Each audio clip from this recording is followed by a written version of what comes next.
Assalamualaikum warahmatullahi wabarakatuh. Innal hamdalillah nahmaduhu wa nasta'inuhu wa nastaghfiruh wa na'udzu billahi min syururi anfusina wa min sayyiati a'malina.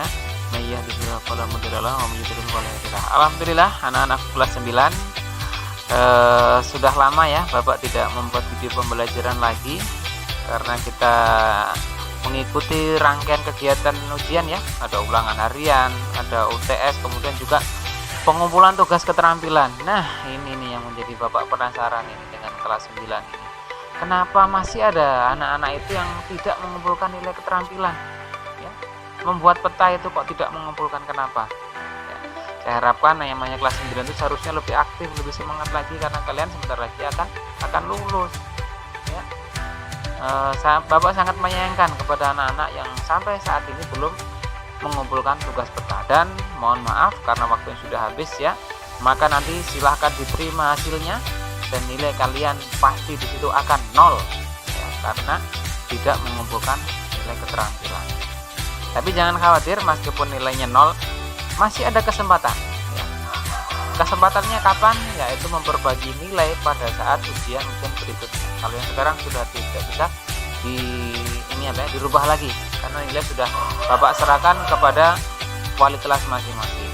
Jadi cara untuk memperbaikinya adalah nanti pas waktu ujian mengikuti dengan benar-benar, kalau ada tugas dikumpulkan lagi. Oke anak-anakku, untuk hari ini kita melanjutkan pembelajaran berkaitan dengan perubahan sosial ya. Nah, oke, kita kemarin sudah sempat membahas ya tentang perubahan sosial ini ya. Perubahan sosial merupakan bagian dari perubahan kebudayaan. Perubahan dalam kebudayaan mencakup hal-hal seperti kesenian, ilmu pengetahuan, teknologi, dan filsafat. Filsafat ini tidak usah terlalu dipikirkan ya. Filsafat itu sebuah penghayatan terhadap kehidupan. Yang perlu kalian pahami di sini, perubahan sosial itu manakala menunjukkan ada perubahan kesenian, perubahan ilmu pengetahuan, dan juga teknologi. Oke. Untuk hari ini kita tidak membahas pengertian, tetapi kita akan membahas tentang bentuk-bentuk perubahan sosial budaya. Silakan diamati terlebih dahulu bagian berikut ini. Bentuk perubahan sosial terbagi menjadi 3. Pertama, berdasarkan waktunya, berdasarkan perubahannya, pengaruhnya, kemudian berdasarkan perencanaannya.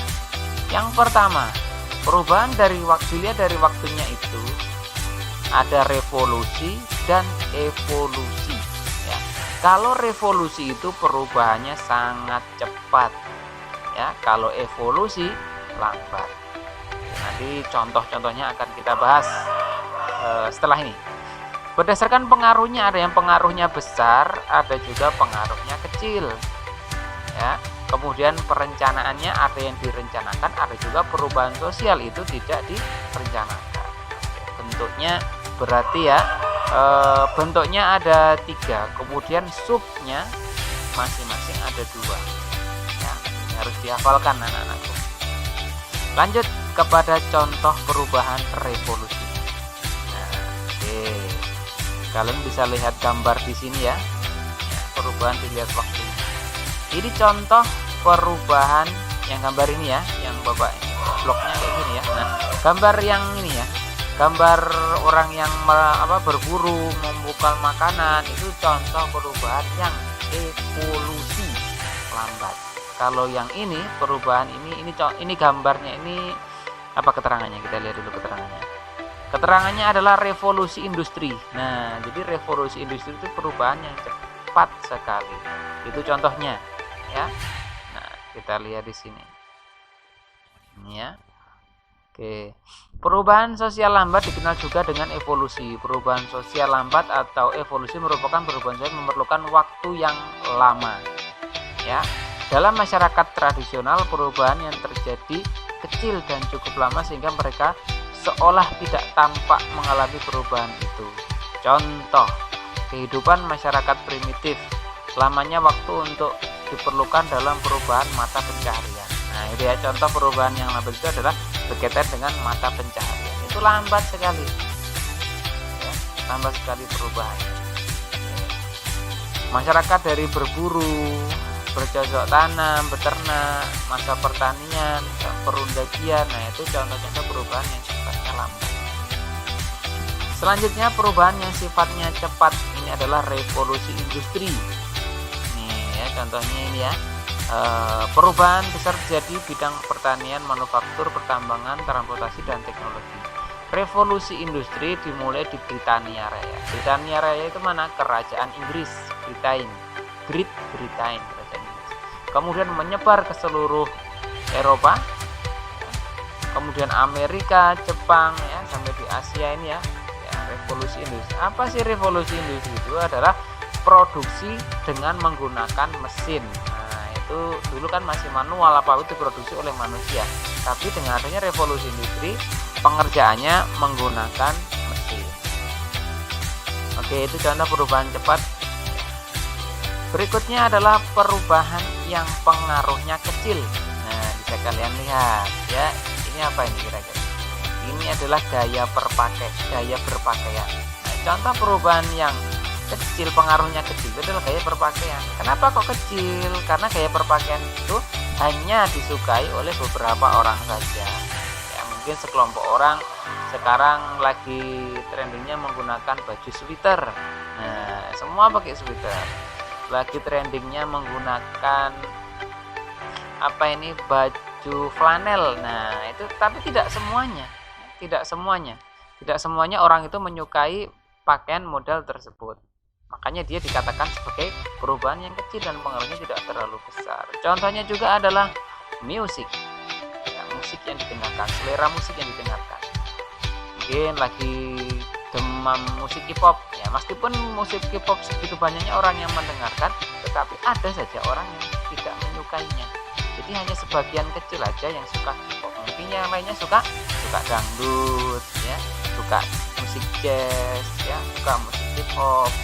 Itu contoh perubahan sosial yang lingkupnya kecil atau pengaruhnya kecil. Selanjutnya apa perubahan yang lingkupnya besar? Nah, ya, perubahan lingkupnya besar itu dia yang pengaruhnya besar terhadap sektor kehidupan manusia. Contohnya, ya, ini berkaitan dengan industri ya. Nah, sebagian besar pengaruh proses industrialisasi. Industrialisasi membawa pengaruh besar terhadap berbagai bidang kehidupan di masyarakat. Industrialisasi merupakan proses perubahan sosial ekonomi yang mengubah sistem mata pencaharian masyarakat agraris menjadi masyarakat industri, di mana kita dapat menemukan industrialisasi. Nah, ini perubahannya, ini pengaruhnya besar sekali. Dulu masyarakat Indonesia itu terkenal dengan masyarakat petani, masyarakat agraris, bahkan sekarang juga ya masih agraris. Cuman sekarang ini orang itu sudah beralih, tidak bertani lagi, tapi kebanyakan dia di bidang industri, kerja di pabrik, memberikan pelayanan, pekerjaan jasa, restoran. Nah, itu contoh-contoh perubahan yang sifatnya besar. Contohnya lagi perubahan yang sangat besar di sini adalah sebuah teknologi yang kita gunakan untuk belajar hari-hari, handphone Android. Nah, itu contoh perubahan yang pengaruhnya sangat besar. Pesan makan lewat HP, main game lewat HP, nonton video lewat HP, ya, belajar lewat HP, transaksi uang lewat HP. Nah, itu contoh pengaruhnya besar sekali terhadap kehidupan masyarakat. Berikutnya adalah perubahan yang direncanakan, ada juga yang tidak direncanakan. Ada ya. Contohnya apa? Orang bangun jalan, bangun jembatan. Nah, itu adalah perubahan yang direncanakan. Pengaruhnya besar juga ya. Perubahan ibu kota dari Indonesia, dari Jakarta ke Kalimantan Timur ini ya. Ini perubahan yang direncanakan. Jadi contoh perubahannya. Berikutnya apa? Perubahan yang tidak direncanakan. Nah, kalau perubahan yang tidak direncanakan ini dia biasanya dampak dari perubahan yang direncanakan. Jadi dampak dari perubahan yang direncanakan itu menimbulkan dampak yang tidak direncanakan. Contohnya, perubahan penggunaan traktor dalam teknologi pertanian merupakan sebuah perubahan yang direncanakan. Ya, itu direncanakan. Jadi orang traktor ada itu bukan nemu ya, atau dia jatuh dari langit. Tidak, tapi berdasarkan penelitian. Kalau penelitian pasti direncanakan. Cuman di situ ada dampak lain yang tidak direncanakan. Apa dampaknya? Nih, namun di sisi lain menimbulkan dampak tidak direncanakan. Misalnya, banyak buruh tani kehilangan pekerjaan karena tenaganya telah digantikan oleh mesin. Nah, ya. Jadi kalau dulu kerja di sawah itu menggunakan cangkul tenaga manusia, sekarang sudah tidak lagi. Kira-kira direncanakan nggak? Seperti tidak. Itu dampak dari perubahan yang direncanakan tadi. Tapi mengalami itu. Nah, selain itu dampak lainnya adalah memudarnya nilai gotong royong warga masyarakat dalam mengerjakan lahan pertanian. Nah, kalau dulu sebelum ada traktor, ya orang itu bekerjanya bareng-bareng.